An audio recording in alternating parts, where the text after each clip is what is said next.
Dudley Dawson is joining us from Hogville. Dudley, you watching what I'm watching right now? I'm at the Hoover Met. We got Auburn and A&M in the first inning. You got that on the TV? Absolutely. Ike Irish against Jace Laviette. I can't believe Laviette was 0 of 18 until yesterday's Grand Slam. He was? I didn't even know Yes. that. Yes. Well, it just goes to show you the depth of pitching in the SEC, doesn't it? Because that guy very well may be the first overall pick, or he's certainly going to be a first-rounder. Yeah, I could see him as, an outfielder in St. Louis. They got the 7th pick. Maybe he can get there. Is that how you view all of the best players in college? Do you just view them all in Cardinal uniforms? When you watch Vahiva Aloy at shortstop, are you envisioning him as a Cardinal shortstop at some point?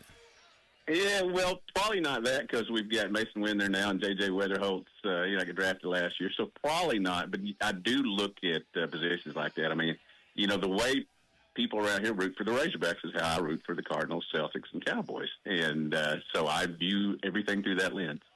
So then how dare anybody ever leave the St. Louis Cardinals, right? Like how could you in your right mind ever leave one of those teams? Do you think fans? There are a lot of people. Go ahead. Yeah, there are a lot of people in Springdale who got Albert Pujols shirts back in 2013 that from the Red Cross, Salvation Army, whatever. I was pretty pissed back then, and of course I got one when he came back. You think Pujols is going to be a Cardinals manager at some point? I think he's sticking to. Really seems like he wants to be a manager. Yeah, Yachty, has been mentioned as well, but he doesn't seem as gung-ho about the Cardinals as Pujols does. And I think Pujols is, it would be an excellent choice. It's probably too late for Jose Oquendo. He would have been a great choice down the line there. But, I hope that they don't need a manager. I hope that this little hot streak we've been on is not a fallacy, but heck, I didn't even think they'd win 9 in a row, much less 9 in a month. So I'm enjoying it. Who is the greatest? This would be something just for anybody to think about. Because if Albert Pujols ends up as a major league manager, instantaneously, I guess the conversation would have to be between him and probably Ted Williams. He managed, right? Frank Robinson would be on that list. Yogi Berra would be on that list. But I think Pujols would have to be near the very top. Who's the greatest football player of all time to be a head coach? Is it Ditka? Yeah, I think so. I mean, just trying to think off the top of my head here, but yeah, I think he's right in the mix there. You could probably throw a few other names out there, but I think he would get most of the vote if there was a popular vote for that. Del Rio was a pretty good player. Yeah, he was. True. Larry Bird in terms of the NBA. I'm thinking he only coached, though. I don't think he coached very long, and then he went to the front office. Did he coach long enough? It was at least a couple years. Okay. I think he didn't. Yeah. Was it Bird that took the Pacers to the finals? Yeah, 5. I think he coached 5 or 6 years, and he's not the most loquacious guy ever, but he knew how to play the game, and obviously, was able to transfer that to the Pacers. And how about those Pacers? Well, I wasn't watching because I was watching Ole Miss in Florida last night. But man, I mean, the moment that I saw the possibility that the Pacers and Knicks could end up in an Eastern Conference Finals, I think everybody immediately thought of the huge comeback and the hands to the throat. It's just amazing to see it happen all over again. Maybe even in just as shocking of a way, if not more so. Yeah, absolutely. We had 3 TVs on here in the living room at the Dawson household. Had the baseball game on, had the basketball game on, and had a Dateline or something going as well. So I screamed out maybe an expletive with the qualifier there. But that was, what a choke job! And watching Stephen A. try to explain it this morning was just so much fun. Well, he's all right. A week ago, he said my team quit. He said my team quit, and maybe they did in that 6th game. But look, when you are, how much is Stephen A. Smith paid? Is it $25 million a year? Is it $30 million a year? Yeah. Whatever it is. He's good at what he does. He's good at what he does. Yeah. Tirico was complaining. I'm not saying Stephen A. is not good at what he does, because he is, and he gets attention, which I think is his job. Tirico's complaining about SportsCenter anchors that openly root for their team on SportsCenter? Is it the same with Stephen A. and the Knicks? When you are the face of that network's coverage for that sport, should you openly be a fan of any team? I can only go back to Larry Foley and William J. Ingerthorne and the professors I had in college, Rick Stockdale.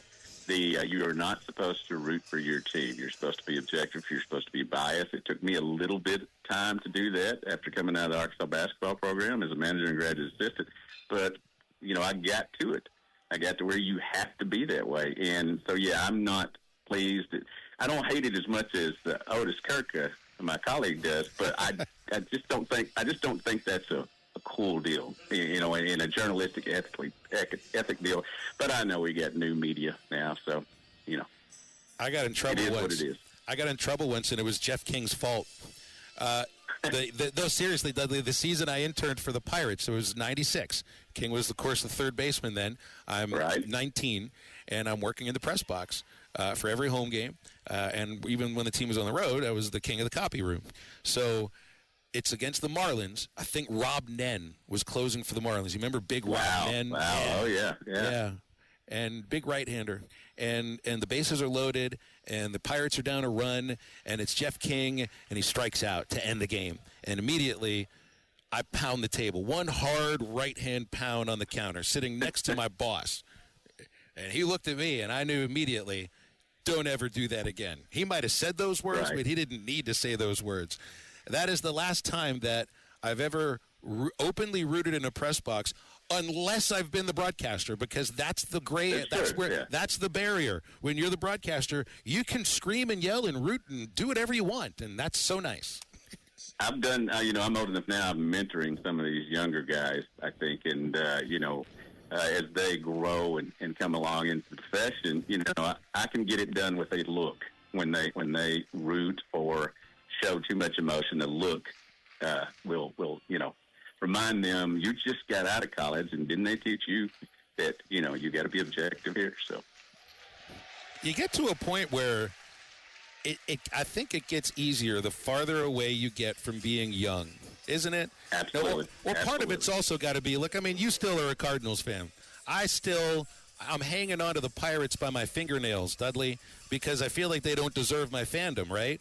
But if I was working on ESPN or whatever as a broadcaster, I don't think I'd be comfortable holding on to any of that fandom. It'd be really easy to give it up at that point. Yeah, I agree too. I agree. Now, here's my question for you: if you aren't going to pay Paul Skeens, are you going to trade him and get a haul, or is he your franchise directing player? If you're going to trade Paul Skeens in his second season and his first full season in the major leagues, then why do you even have a major league team? I agree, but I've seen some speculation lately. So I've seen the speculation too, Dudley. I would just say if the owner, Bob Nutting, is truly considering this, then he needs to have a hard look in the mirror and wonder what it is that he's doing, because he's got a generational player. This is a potential Hall of Famer. This is the greatest young pitcher that we have seen potentially ever. You build around that. You spend your money. You don't trade that. That's an embarrassing thought. I absolutely agree, but I know that a man named Nutting may make some mistakes along the way. Yes, he might. He very well might. And he's a newspaper man too, Dudley. So he kind of comes from the same, at least, background of some sort. Although I think it's more of being a Silver Spoon guy, because I think it was his family that owned the papers. But anyway, that's getting a little out of it. Arkansas, Ole Miss tomorrow. What do you think? First of all, I expected Florida to be there.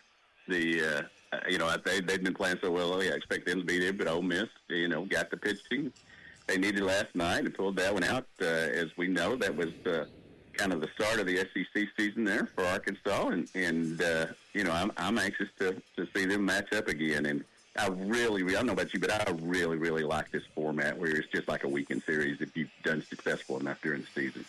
Yeah. One of my favorite things about this format, and I guess it just helps if you finish in the top four. We have to stop the question, what does this tournament mean? We have to stop that. Here's what it means. It means you play baseball in a weekend, just like you did for the past 15 weeks. That's all it is. Maybe it's different if you play 4 games or you have to play 5 games, like Florida would have had to, like A&M may have to, like Ole Miss may have to. But for Arkansas, it's not even a question worth answering or asking. Make the regular season count. Yeah, well, that's what they did. You're exactly right. That's Yep. a very good point, Dudley. I like that they made the regular season count. And hopefully they'll keep it this way for a good long time. All right, we'll leave it there, Dudley. I appreciate you. Thanks for coming on, and we'll look forward to talking next week about a Fayetteville regional. All right, I'll be listening tomorrow at 3. BetOnline is the world's most trusted betting platform and your number one source for all your sports betting action. Baseball season is in full swing and we're into the NBA and NHL playoffs, and BetOnline has more ways to stay in on the action with the latest odds, news, and scores, even live in-game betting while the games are being played. With the largest selection of odds on everything from the MLB, NBA, NHL, and UFC, BetOnline remains the best online source for all your sports wagering information. In between games, head over to the BetOnline Casino with all the top Vegas-style games, including poker and live casino. Bet online, the game starts here.